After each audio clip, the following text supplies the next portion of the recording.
Jason, I suppose, where do you want, or where do you feel that the Students for Life movement should go in Ireland? What do you see in the future in terms of people getting involved and staying involved? I suppose the first step, to put it simply, is get connected, stay connected. So, like Autumn said, on your own, it's easy to feel like I can't have much of a difference. I can't make much of an impact. It's such a big, it's a big movement. It's such a big, society is a big place. But yeah, I'd say the most important thing is to definitely connect with other students by hook or by crook on campus. Um, Sometimes you have to make that leap of faith. It can be a bit nerve-wracking sometimes to let people know or let it be known that you are a pro-life student, but that's something you have to face up to, and it is very rewarding. So just speaking from our experience in UCD with the Life Society there, during the referendum, so some students came together. It was unofficial. It was quite ad hoc. It was just a rough kind of committee. People could give as much time as they could. It was very flexible, and just getting a Facebook page up and running meant that other people then started coming to us and messaging the page and saying, "Oh, hey, can I get involved? I thought I was the only one, So Yeah. for the sake of those people, someone's got to go first and be that person, I suppose. I think that's a really good point. I think we can also speak to how many friendships have developed out of that ad hoc UCD Life Society committee. So that's really amazing.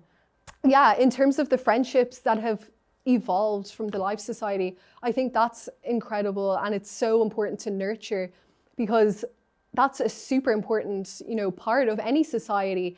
But it's also really cool just to connect with people that share these fundamental views. I mean, the right to life is the most important human right. And to connect with people on such a, fundamental moral right is just incredible. Even after the referendum, those connections are still there. And now today, 2 years later, those same connections that were forged during the referendum are playing a role in new initiatives and new things that are happening. So there's a lot of reason to be hopeful. And yeah, it just goes to show the first step, get connected, stay connected. And like Autumn said, once you've found your posse almost, fellow pro-lifers, it does give you a lot of confidence to get out there. And then you can have that effect on people where they're like, you're not what I thought pro-lifers would be like. I mean, I've heard that a few times in UCD, and it's just the sign that, yes, we're getting somewhere. It's very reassuring when people say that. It's a sign that you're getting through to someone anyway. And so I've had a lot of positive feedback from different campaigns and activities in UCD. So I definitely say that, your fellow students, if you just approach them as a human being and someone like them, then you can do a lot of good, and you can really make a lot of progress and get the message across. Totally agree. And I really like that phrase, get connected, stay connected. I think that's an important one to remember. What do you think Students for Life of Ireland can learn from Students for Life of America, from what Autumn has spoken about, and just from the USA in general, and how the pro-life generation is really progressing? There were a lot of good points there, and what really struck me was that great 3 steps that Autumn said at the end there. Do not be discouraged, find community, stay motivated.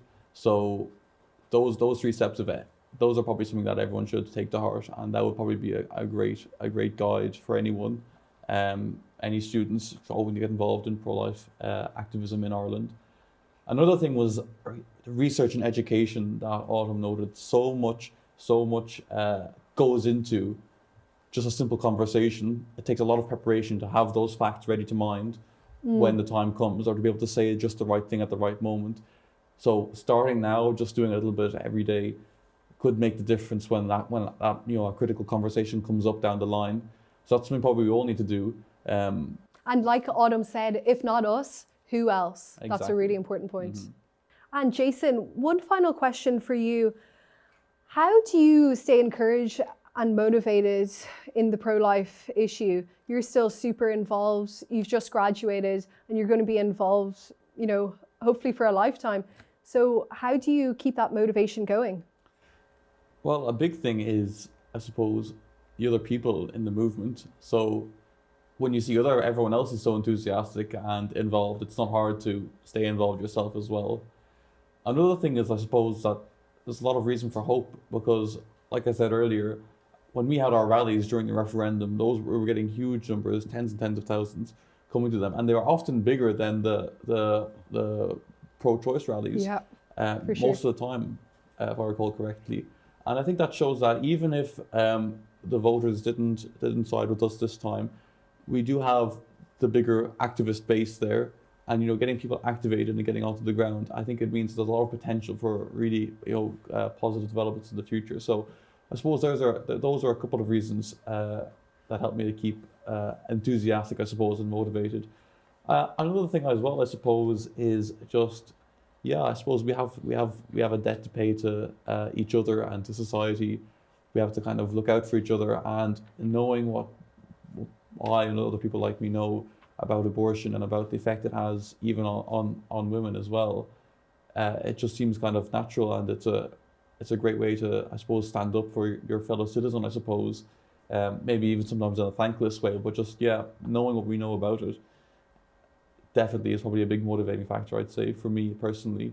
Knowing what's going on here, it kind of gives a sense of narrative, I suppose, to historically what an important moment this is, and we can look back to people like abolition, all sorts of other movements. People were in a minority, they were outnumbered, they seemed to be on the wrong side of history, everyone seemed to be against them, and they're kind of a lot of inspiration for us as well. And so I suppose having that kind of awareness of where we are, that we're with these people standing side by side with us across the world, and just the kind of what's happening here. It's a big movement. It's a great cause to be a part of. That's probably the main thing that keeps me involved anyway. So that's my answer. Totally agree. Thank you so much for that.